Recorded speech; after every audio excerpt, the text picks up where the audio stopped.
عام آدمی کی جو گستاخی ہے وہ آپ کے ہاں اتنی قابل مواخذہ نہیں ہے، جبکہ صحابی کے بارے میں اگر کوئی سخت لفظ کہہ دے تو وہ قابل مواخذہ ہے، بلکہ FIR ہو جاتی ہیں فلاں فلاں۔ تو میں عرض یہ کرنا چاہتا ہوں، تو پھر اگر اتنا بڑا احترام ہے تو جس نے صحابہ کی اولین توہین کی ہے، سب سے پہلے صحابہ کی توہین کرنے والا کون ہے؟ وہ آپ کو میں نے یاد دہانی کئی مرتبہ کرائی ہے کہ وہ صخر بن حرب ہے، ابو سفیان جسے کہا جاتا ہے۔ اس نے سب سے پہلے سب سے بڑے صحابی حضرت ابوبکر صدیق رضی اللہ تعالیٰ عنہ کی توہین کی ہے۔ کیا کسی مولوی کے اندر شرم اور حیا نامی شے ہے؟ غیرت اور وقار کا کوئی ایک ذرہ برابر بھی کوئی چیز ہے؟ تو پھر لگائے نا اس پر فتویٰ، کیوں نہیں لگتے؟ جھوٹ بولتے ہو امت سے، مکاری کرتے ہو، بنو امیہ پورا اسلام تباہ کر دیں، اس پر کوئی مواخذہ نہیں، بلکہ یہ کیا ڈرامہ بازی ہے، اس بڑے ظلم بربریت پر ان کو اجر و ثواب کے فتوے ان کے لیے۔ واہ واہ واہ، کیا شریعت ہے بھائی! اسی کو کہتے ہیں حجرہ ساز ملائی شریعت، جس کا نہ مزاج رسول سے تعلق ہے نہ مشیت الہی سے تعلق ہے۔ تو بھائی کسی نے ایک عام مومن کو قتل کیا تو اس کے لیے یہ سزا ہے، اس کا جہنمی ہونا بھی ضروری ہے، اور دائمی جہنمی ہونا، اور اس پر اللہ کا غضب ہونا بھی ضروری ہے، اور اس پر اللہ کی لعنت بھی ضروری ہے، اور اس کے لیے عذاب عظیم بھی ہے۔ یہ 4 مواخذے قرآن نے بطور نص پیش کیے ہیں۔ تو مجھے بتایا جائے کہ بنو امیہ نے کتنی اصحاب رسول کو قتل کیا ہے؟ 20,000 صحابہ، اور ان میں قد آور شخصیات تھیں، ٹھیک ہے، اور عظیم المرتبت صحابہ تھے۔ یہ سب قتل ملا ہضم کر گیا ہے، لیکن الحمدللہ اب ہضم فقیر نہیں ہونے دے گا۔ یہ تمہارے باپ کا دین ہے، جس کو چاہو بری کر دو، جس کو چاہو پھنسا لو۔ کون ہوتے ہو تم؟ تمہاری حیثیت کیا ہے؟ گھر بیٹھ کر جوڑ توڑ کرتے رہتے ہو۔ قرآن کا سامنا کرو، رسول اللہ صلی اللہ علیہ وسلم کی ذات کا سامنا کرو۔ آپ صلی اللہ علیہ وآلہ وسلم نے ارشاد فرمایا، حضرت عائشہ صدیقہ سلام اللہ تعالیٰ علیہا اس کی راویہ ہیں، وہ فرماتی ہیں کہ رسول اللہ صلی اللہ علیہ وسلم نے فرمایا کہ 6 لوگ ایسے ہیں جن پر رسول خود نبوت کی زبان سے لعنت کرتے ہیں، اور 1.25 لاکھ پیغمبر جن کی دعا کبھی رد نہیں ہے وہ لعنت کرتے ہیں، اور اللہ بھی لعنت کرتا ہے۔ اور ان میں کتاب اللہ کے اندر زیادتی کرنے والا، تقدیر الہی کو جھٹلانے والا، والمسلط بالجبروت، اور تلوار کے زور سے مسلمانوں کے اوپر، تلوار کے زور سے مسلمانوں کے اوپر طاقت سے مسلط ہو جائے، اس پر بھی لعنت ہے۔ 1.25 لاکھ پیغمبروں کی لعنت ہے، رسول اللہ کی لعنت ہے، اور ہر اس نبی کی لعنت ہے جس کی دعا کبھی رد نہیں ہوئی۔ یہ نبوت کا ارشاد ہے۔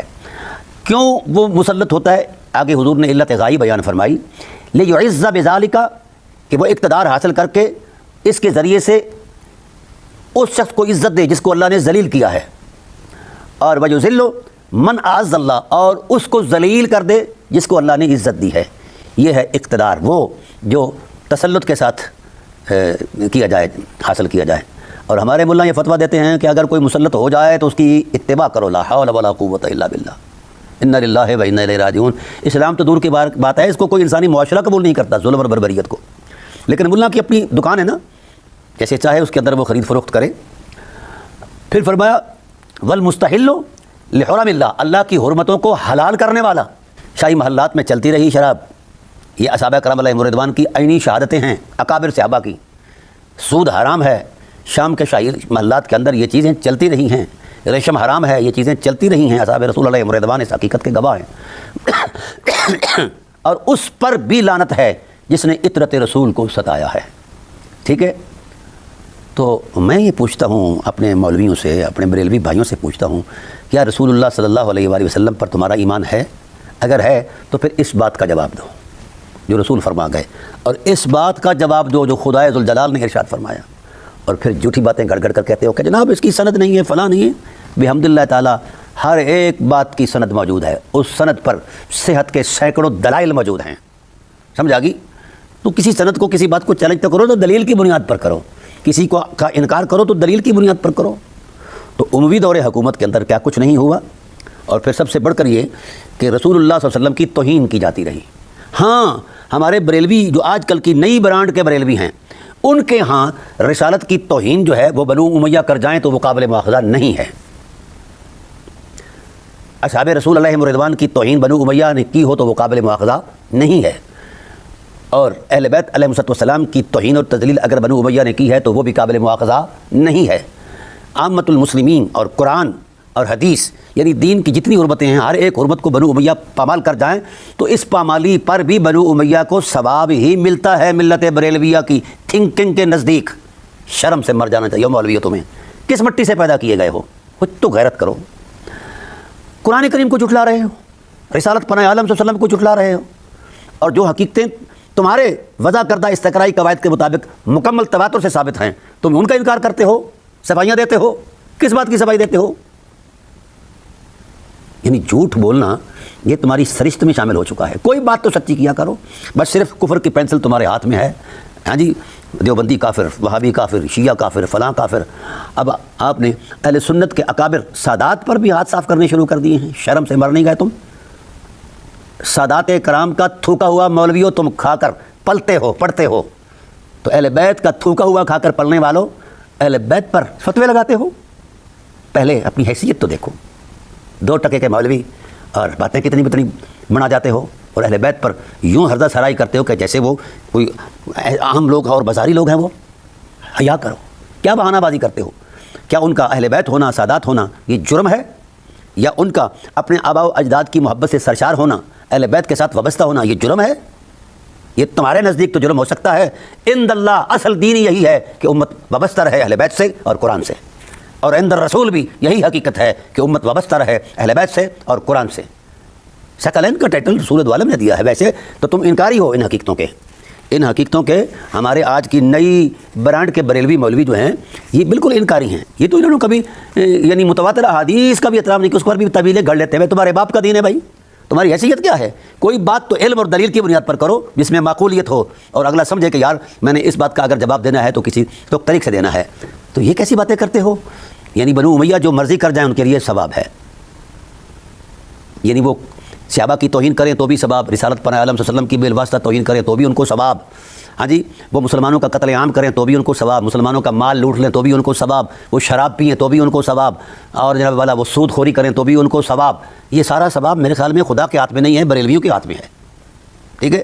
اور جس کو جی چاہتا ہے اس کے لیے جناب والا فتوے لگا دیتے ہیں۔ پہلے اپنی حیثیت دیکھو، اپنے شیشے میں کبھی اپنی شکل دیکھو، اور قرآن آیات کے اندر کہاں کہاں تم نے تعریفیں کی ہیں اور قرآن کے ساتھ مذاق کیا ہے۔ جب بھی دل کرتا ہے جناب والا منہ اٹھا کر آ جاتے ہو۔ تو یہ حقیقتیں، کیا ہم 1.25 لاکھ اصحاب رسول اللہ رضوان کو جھوٹا کہیں؟ کیا ہم لاکھوں اتباع تابعین اور تابعین کو جھوٹا کہیں؟ ائمہ مجتہدین، مفسرین، محدثین، مورخین اور کلامی لوگوں کو جھوٹا کہیں؟ اور صرف اس دور کے آج کل کے جو نئی برانڈ کی بریلوی تو اس کو سچا کہیں، اس کو امام مانیں؟ یہ کون سا تک طریقہ ہے بھائی؟ کوئی چیز تو پیش کرو۔ تمہارا تو وہی اشر ہے جو قادیانیوں والا ہے۔ قادیانیوں سے کہا جاتا ہے بھی تم اگر نعوذ باللہ من ذالک ملعون مرزا کی تم نبوت کا اعتقاد کرتے ہو تو دلیل تو دو اس کی نبوت پر۔ ان کے پاس دلیل کوئی نہیں ہے۔ تو تم سے اگر کہا جاتا ہے کہ جو تم اپنی مسلک کی ترجیحات راج خراج کر کے لاتے ہو، کوئی دلیل تو معقول پیش کرو، کسی بھی ٹائٹل پر کوئی بھی دلیل نہیں، اور بلا دلیل تم جبری تحکم کر کے چڑھائی کر جاتے ہو سادہ لو علماء پر اور سادہ لو مشائخ پر اور خاص کر سادات پر۔ تم کون ہوتے ہو؟ اور پھر کھاتے بھی تھوکا ہوا ہو تم۔ تمہارے تمام مدرسے، تمام مولوی اہل بیت کا تھوکا ہوا کھا کر پلتے ہو، یہ تمہاری اوقات ہے۔ اور پھر اہل بیت پر فتوے لگاتے ہو کہ فلاں رافضی ہو گیا، فلاں فلاں ہو گیا، فلاں فلاں ہو گیا۔ اب اس قرآن کا جواب دو۔ جس نے ایک سادہ مسلمان کو قتل کیا وہ جہنمی بھی ہے، لعنتی بھی ہے، اور اس پر اللہ کا غضب بھی ہے اور عذاب عظیم بھی ہے۔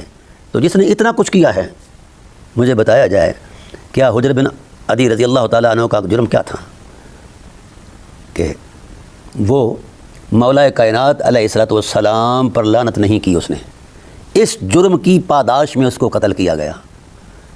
کیا اس کا بھی کوئی مواخذہ ہے تمہارے دین کے اندر؟ کیونکہ تم اموی فضلہ خوار ہو، تم تو اس سے خوش ہو۔ جتنے صحابہ قتل ہوئے تمہاری خوشی کا باعث ہیں، جتنے اہل محبت اہل ایمان قتل ہوئے وہ تمہارے لیے تو بڑی خوشی کا باعث ہے، چونکہ تمہارے ننھیال نے کیے ہیں لہذا ان کے لیے وہ جائز ہے۔ جس اجتہاد کا بابیلا جاہلو تم کرتے ہو، پہلے اپنے مجتہدین کے اندر مرتبہ اجتہاد تک جو مطلوبہ علمی قوائف ہیں ان کا 1.5% ہی ثابت کر دو۔ تم تو 1.5% بھی ثابت نہیں کر سکتے، اور باتیں کرتے ہو اجتہاد کی، فلاں کام میں اجتہاد کے سپرد کر دیا گیا، جس طرح پر عربی سے کسی نے پوچھا کہ جو بندہ حضرت علی کو گالی دیتا ہے اس کے بارے میں آپ کی کیا رائے ہے، تو اس کو جانتا تھا، وہ جانتا تھا کہ کون دیتا ہے گالی، اس نے کہا یہ مجتہد ہے، یہ مطلب دے سکتا ہے گالی، لا حول ولا قوت الا باللہ، یہ ہے تمہاری اوقات، یہ ہے تمہاری علمی بصیرت۔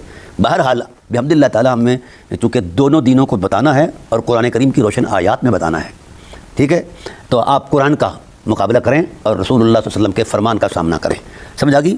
ہم میں سے ہم پر جو فتوے لگاتے ہو، کیا ہے تمہارے فتووں کی حیثیت؟ کیا کریں گے تمہارے فتوے؟ علم اور دلیل یہ عالم کا ہتھیار ہوتا ہے۔ آپ علم اور دلیل سے ان حقیقتوں کو واضح کریں اور اپنے ننہال کی عصمت کو دلیل شرعی سے ثابت کر دیں، نو پرابلم ہمارے لیے، نعوذ باللہ من ذالک، ہم کیوں بولیں گے؟